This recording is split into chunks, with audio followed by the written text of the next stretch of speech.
আজ দুপুরে রান্না করবো পুঁই শাক দিয়ে চিংড়ি মাছ। এদিকে আমার কড়াই গরম হয়ে গেছে, দিয়ে দিচ্ছি পরিমাণ মতন তেল। তেল গরম হয়ে গেছে, দিয়ে দিচ্ছি 5 ফোড়ন, শুকনো লঙ্কা, তেজপাতা ফোড়ন।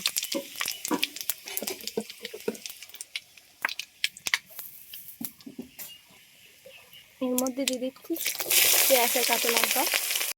লঙ্কাটা একটু ভাজা ভাজা হয়ে গেছে, আমি এবার চিংড়ি মাছগুলো দিয়ে দিলাম। চিংড়ি মাছগুলো দিয়ে ভেজে নেবো পেঁয়াজ আর লঙ্কার সাথে। পেঁয়াজ আর চিংড়ি মাছটা ভাজা হয়ে গেছে, এবার দিয়ে দিচ্ছি পরিমাণ মতো রসুন, দিয়ে দিচ্ছি পরিমাণ মতন জিরে বাটা, আর দিয়ে দিলাম আদা বাটা, দিয়ে দিচ্ছি পরিমাণ মতন হলুদ গুঁড়ো, একটু লঙ্কার গুঁড়ো। এবার দিয়ে দিচ্ছি পরিমাণ মতন লবণ। আমি লবণটা দিতে ভুলে গিয়েছিলাম আগে। মশলা থেকে তেল ছেড়ে দিয়ে দিয়েছে, এবার আমি পুঁই শাক আর চিংড়িটাকে দিয়ে দিচ্ছি।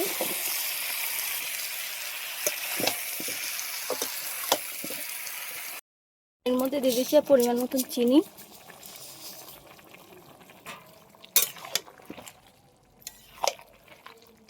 পুঁই শাক কষানো হয়ে গেছে, এবার দিয়ে দিচ্ছি পরিমাণ মতন জল।